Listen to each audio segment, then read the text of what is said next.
Hello दोस्तों, चलो start करते हैं एक और नई वीडियो।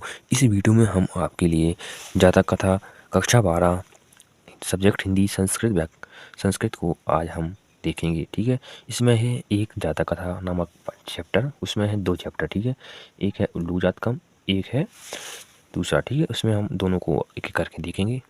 चलो स्टार्ट करते हैं। सबसे पहले प्रथम उल्लू जातकम। ठीक है, इसको सबसे पहले हम देखेंगे अतिथि प्रथम कल्पे से देखेंगे धूप विलोचन। सबसे पहले हमें इसमें एक संदर्भ देना होता है। संदर्भ तो बहुत ही इम्पोर्टेंट है दोस्तों।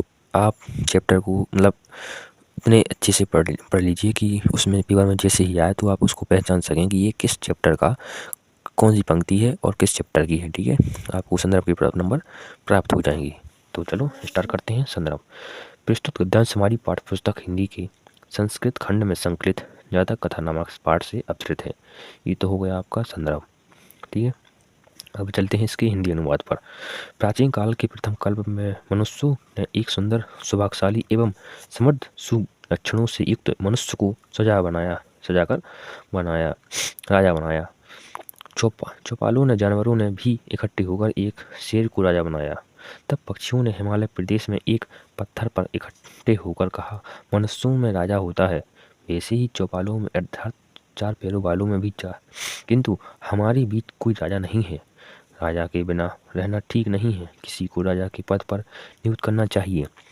तब इन्होंने राजा की खोज की।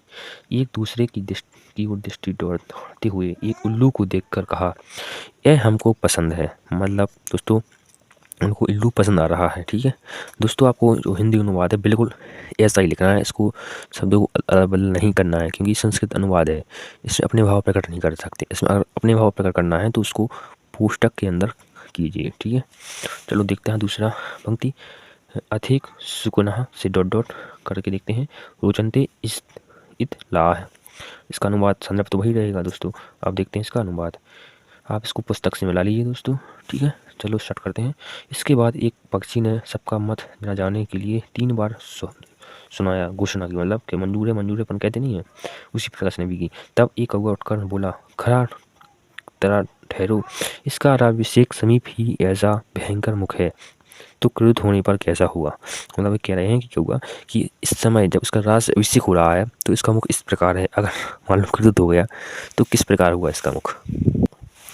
इसके क्रोधित होकर देखने पर तो हम लोग गर्म कढ़ाई में डाले गए तिलों की तरह जहाँ से तहाँ की जल भुन जाएंगे। ऐसा राजा मुझे अच्छा नहीं लगता। ना मैं रोजनते वृद्ध कुर्दो बसंती। एक श्लोक है दोस्तों, अनुवाद। तो वह बोला, हम तुम लोगों का इस उल्लू को राजा बनाना मुझे ठीक नहीं लगता। इस तरह इस समय इसके क्रोधहीन मुख को ही देखो, क्रोधित होने पर यह कैसा हो जाएगा। यह कहते हुए उड़ गया। साहिब तो से देखते हैं कुदंता आगमन। वह कौवा ऐसा कहकर मुझे अच्छा नहीं लगता चिल्लाता हुआ आकाश में उड़ गया। उल्लू ने भी उठकर उसका पीछा किया। तब से ही दोनों के बीच कबीरी बन गया। पक्षी भी स्वरहंस को राजा बनाकर चले गए। दूसरा देखते हैं। अतिथि प्रथम कल्पे से देखते हैं इत कवत। दूसरी कहानी है दोस्तों।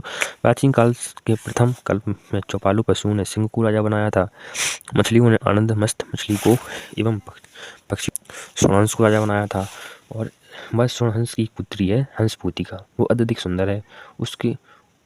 उसने उसे वरदान दिया कि वह अपने अनुकूल पति का चयन करे। हंसराज ने उसे वर देकर हिमालय के पक्षियों को इस समुदाय को इकट्ठा कराया। विभिन्न प्रकार के हंस, मोर, पक्षीगण आकर एक विशाल पत्थर पर इकट्ठे हुए। हंसराज ने पुत्री को आदेश दिया कि तुम आकर अपने मनपसंद पति को चुनो। उसने पक्षी समुदाय पर दृष्टि डालते हुए नीलमणि की रंग गर्दन वाले उस रंगे पक्षी मोर को देखकर कहा कि यह मेरा स्वामी हो। मोर ने कहा, आज भी तुम मेरा बल नहीं देखती हो, अर्थात अभी तुमने मेरा पराक्रम देखा ही कहाँ है।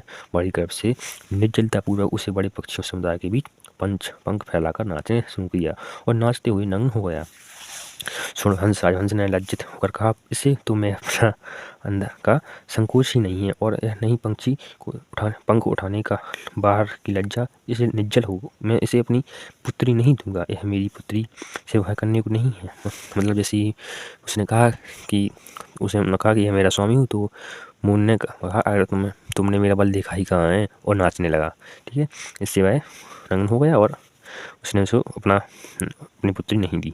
हंसराज तदेव आर्यक्षत, इसका देखते हैं। हंसराज ने उसी सभा के बीच अपने भांजे हंस कुमार को पुत्री दे दी और मोर हंस पुत्री को न पाकर लज्जापूर्वक उस स्थान से भाग गया। हंसराज भी प्रसन्न मन से अपने घर चला गया। ठीक है दोस्तों, मिलते हैं अगली वीडियो में, बने रहिए चैनल पर। धन्यवाद दोस्तों।